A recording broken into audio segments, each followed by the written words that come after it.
The unexpected reunion. The morning sun cast long shadows across Natalie Brooks' cramped studio apartment as she stood before her closet, staring at the single professional outfit she owned. The navy blazer had been purchased for job interviews 3 years ago, back when she still thought her English degree would lead somewhere beyond managing a bookstore. Now her roommate Jade was asking the impossible. 2 weeks, Nat, that's all I'm asking. Jade's voice came from the bathroom, where she was frantically packing toiletries. My mom just had surgery, and there's nobody else to help her. You know I wouldn't ask if it wasn't desperate.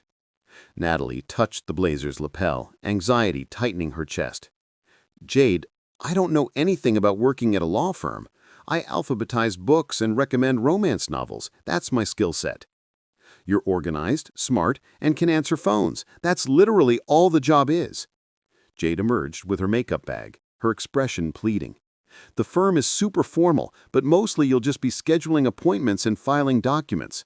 Plus, they pay 3 times what you make at the bookstore for a fraction of the work. The money was tempting. Natalie had been trying to save enough to finally get her own place, to stop sleeping on a pull-out couch in what was technically a 1-bedroom apartment. 2 weeks of law firm salary could change that timeline significantly.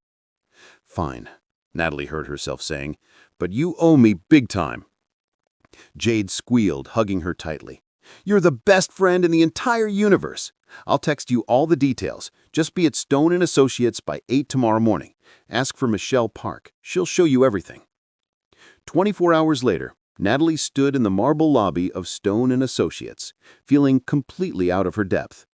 The building occupied 15 floors of a downtown high-rise, all gleaming wood panels and expensive artwork. Lawyers in $1,000 suits strode past her like she was invisible, their conversations full of terms she didn't understand. You must be Natalie, a woman in her 40s approached, extending a perfectly manicured hand. Her burgundy suit probably cost more than Natalie's monthly rent. I'm Michelle Park, senior associate. Jade told me you'd be covering for her. Thank you for having me, Natalie managed, shaking her hand. I'll try not to mess anything up. Michelle's smile was kind. You'll do fine. The job is straightforward. You'll be working on the executive floor, primarily supporting our managing partner. He's demanding but fair. As long as you're professional and punctual, you'll be all right. They rode the elevator to the 14th floor, the highest in the building. The executive suite was quieter than the lower floors, insulated from the chaos below. Floor-to-ceiling windows offered views of the city skyline, and the air smelled like leather and expensive coffee. The managing partner's office is through there, Michelle gestured to a set of heavy wooden doors at the end of the corridor. Derek Stone. He's the founder's son and has been running the firm for the past 4 years. He keeps to himself mostly, very focused on work. The name hit Natalie like a physical blow. Derek Stone. The blood drained from her face, and she gripped the edge of Michelle's desk to steady herself. Are you all right? Michelle asked, concerned. You look pale. I'm fine, Natalie lied, her voice barely above a whisper. Just nervous about the new job. It couldn't be him. Derek Stone was a common enough name. There were probably dozens of Derek Stones in this city alone. Her Derek, the Derek who had vanished 5 years ago, had been a graduate student studying environmental law. He drove a beat-up Honda and lived in a basement apartment with 3 roommates. He wasn't managing partner of one of the city's most prestigious law firms. Let me introduce you, Michelle said, already moving toward those imposing doors. Natalie wanted to run, wanted to call Jade and tell her to find someone else, anyone else. But her legs carried her forward, following Michelle through the doorway into an office that could have been featured in an architecture magazine. The space was enormous, dominated by a massive desk made of dark wood. Bookshelves lined one wall filled with leather-bound legal texts, but it was the man standing by the window that captured all of Natalie's attention. He stood with his back to them, phone pressed to his ear, his posture rigid with authority. His dark hair was shorter than she remembered, professionally styled. The charcoal suit he wore was expertly tailored, emphasizing broad shoulders she remembered tracing with her fingers in another lifetime. I'll have the brief on your desk by Friday, he said, his voice clipped and businesslike. No, that's not negotiable. We either do this right or we don't do it at all. Michelle cleared her throat softly. "Mr. Stone, I have Jade's replacement here to introduce." He turned, still holding the phone, and Natalie's world stopped spinning. It was him. 5 years older, harder somehow, the boyish softness gone from his features. But it was definitely Derek. The man she had loved with desperate intensity. The man who had asked her to marry her under the stars at her favorite park. The man who had disappeared after a car accident, leaving behind only a single text message. "I can't do this anymore. I'm sorry." Their eyes met across the expanse of his office. Natalie watched recognition flash across Derek's face, saw his grip tighten on the phone. For 3 full seconds, the world held its breath. Then Derek's expression went completely blank, as smooth and impenetrable as glass. "I'll call you back," he said into the phone, ending the call without waiting for a response. His gray eyes, once so full of warmth when they looked at her, were now cold and assessing. "And you?" The question landed like a slap. Natalie's throat closed, words dying before they could form. He was pretending, actually pretending he didn't know her.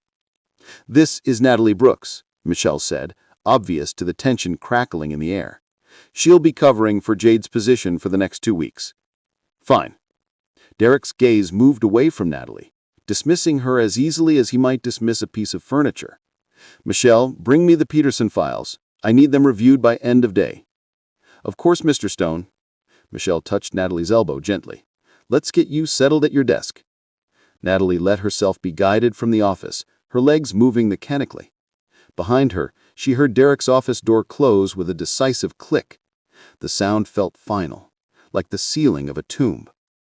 At the desk outside Derek's office, which would apparently be her workspace for the next 2 weeks, Natalie sat down slowly. Her hands were shaking. Her chest felt tight, like someone had wrapped bands of steel around her ribs. "Are you sure you're all right?" Michelle asked again, her concern deepening. "You really do look unwell." "I'm fine," Natalie repeated, the lie tasting bitter. "Just adjusting to new surroundings." Michelle left her with a stack of filing and a list of instructions that Natalie couldn't focus on. She stared at Derek's closed office door, her mind racing through impossible scenarios. Maybe he genuinely didn't recognize her. 5 years was a long time. People changed. Maybe the accident had affected his memory. Maybe this was all some cosmic joke. Or maybe Derek Stone, managing partner of Stone & Associates, simply chose not to acknowledge the existence of the girl he had loved and left behind. The intercom on her desk buzzed, making her jump. Derek's voice came through, professional and distant. "Miss Brooks, I need you to schedule a conference call with the Henderson Group for Thursday afternoon, and bring me coffee. Black, no sugar." Miss Brooks. As if they were strangers. As if he hadn't once whispered her name in the dark like a prayer. As if she hadn't held him when he cried about his sister Rachel's death. Natalie pressed the intercom button with a trembling finger. "Right away, Mr. Stone." She stood, smoothing her borrowed blazer with hands that wouldn't stop shaking, and wondered how she was going to survive 2 weeks working for the man who had shattered her heart and now pretended she didn't exist.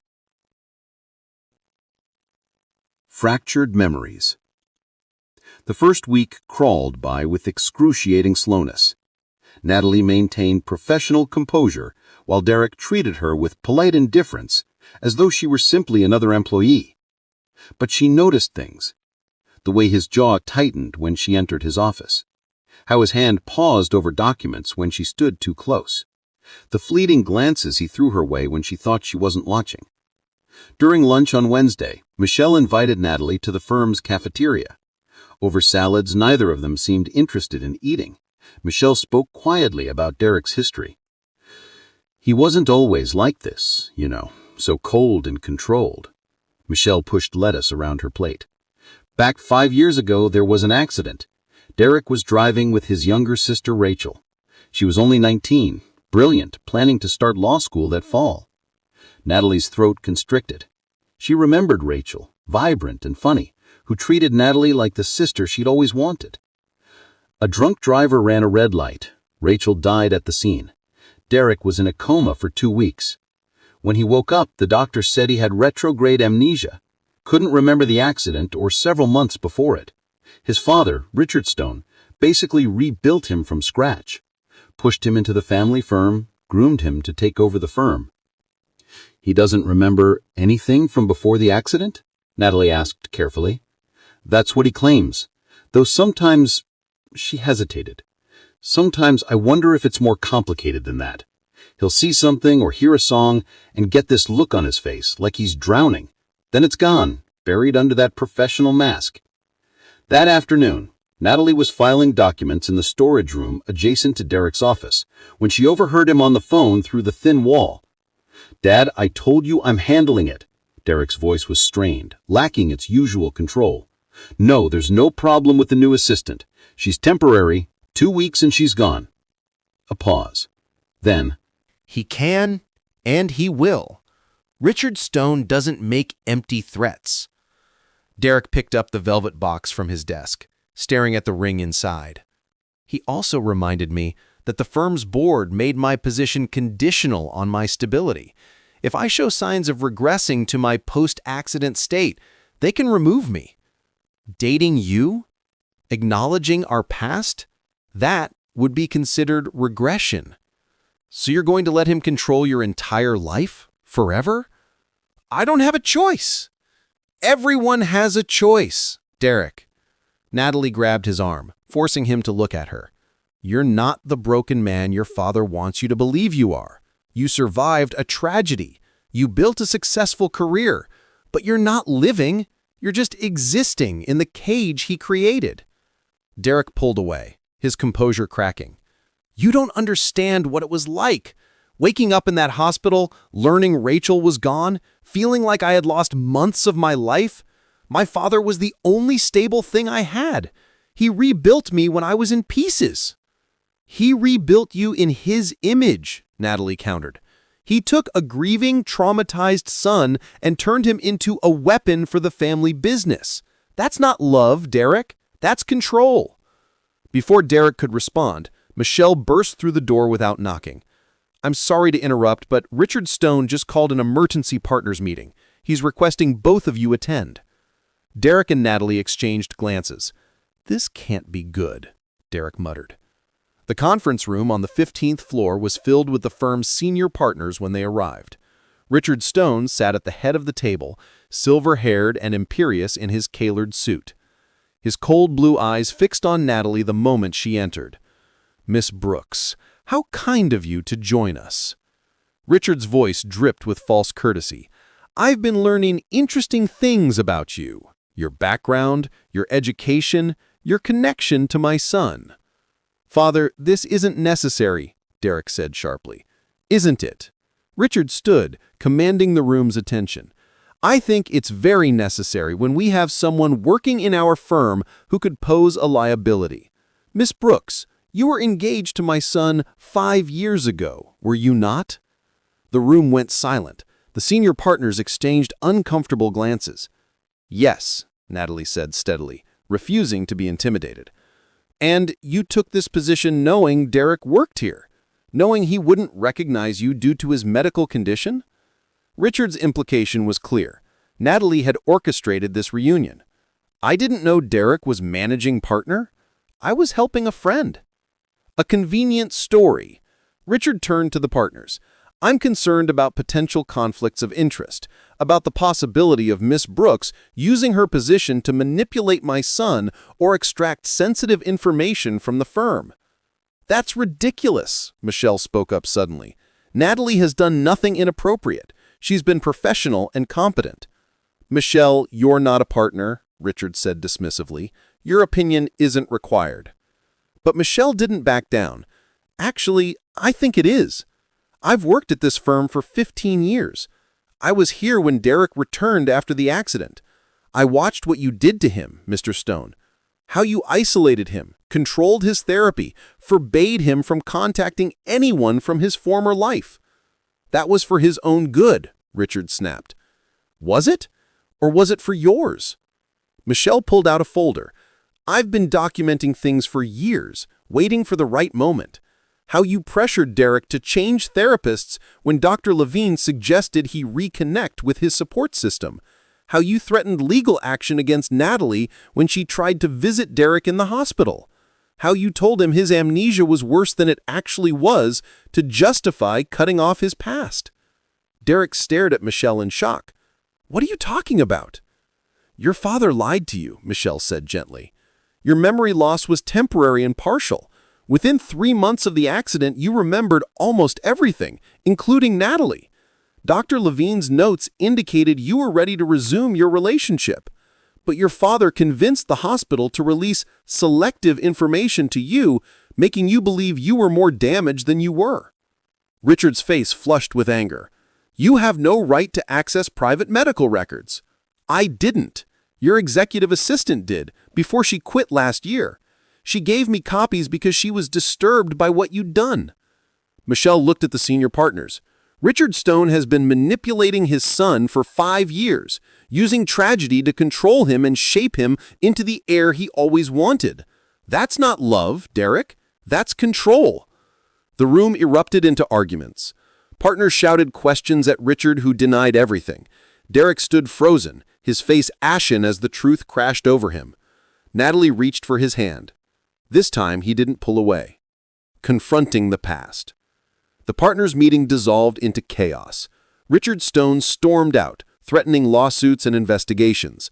The senior partners split into factions, some defending Richard's actions as a father protecting his son, others appalled by the revelations. Through it all, Derek remained silent, his hand gripping Natalie's like a lifeline. When the room finally cleared, leaving only Derek, Natalie, and Michelle, Derek spoke for the first time. "Is it true? All of it?" Michelle nodded sadly. "I'm sorry. I should have said something years ago, but I was afraid of losing my position.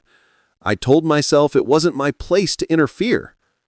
"I remembered," Derek whispered, more to himself than to them. "By the 6-month mark, I remembered everything. Rachel, the accident, Natalie.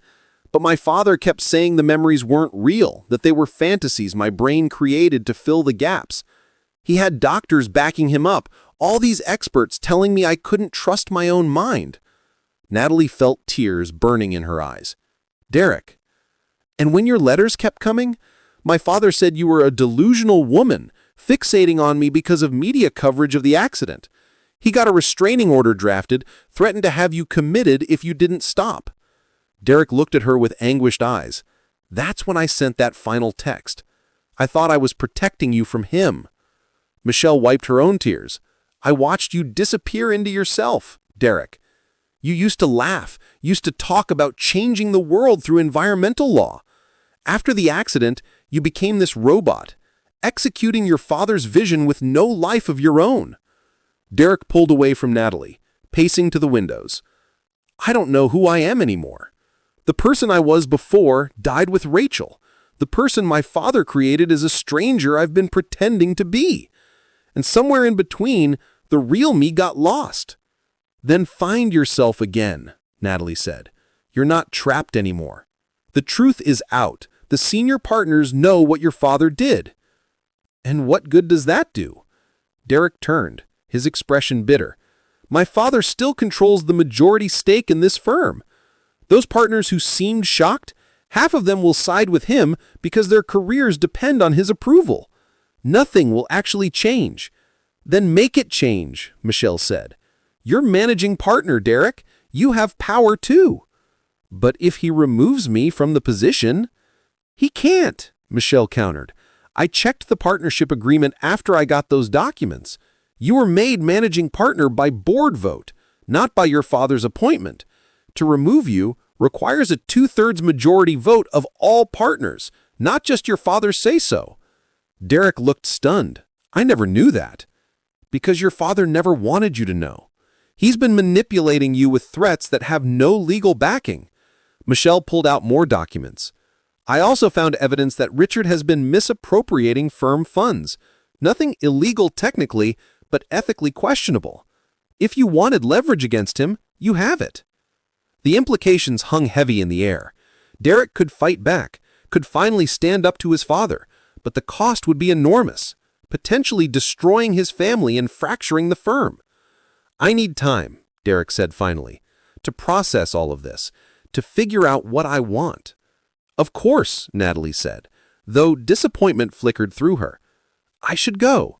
My 2 weeks are almost up anyway." "No!" Derek's voice was sharp. "Don't leave, please. I need to handle this carefully. My father is dangerous when cornered." As if summoned by mention of him, Richard Stone appeared in the conference room doorway, his expression thunderous. "Derek, we need to talk, privately. Anything you have to say to me can be said in front of Natalie and Michelle." "Fine." Richard stepped inside, his gaze cold. "You're throwing away everything I built for you because of some girl you barely remember. You're proving exactly what I've always feared, that you're too weak to lead this firm." "Weak?" Derek's voice was dangerously quiet. "You systematically destroyed my memories, isolated me from everyone I loved, and gaslit me into thinking I was insane. That's not strength, Father. That's pathological control. I saved you. You were suicidal after Rachel died. You couldn't function. I gave you purpose, structure, a reason to keep living. By making me into your puppet." Derek moved closer to his father, drawing himself up to his full height. "I'm done, Dad. Done with the lies, the manipulation, the constant surveillance of my life. As of now, I'm taking a leave of absence from the firm to get real therapy and figure out who I actually am." Richard's face purpled with rage. "If you walk away now, you'll never be managing partner again. I'll make sure of it." "Then I guess I won't be managing partner, because I'd rather be nobody than continue being the person you created." For a moment,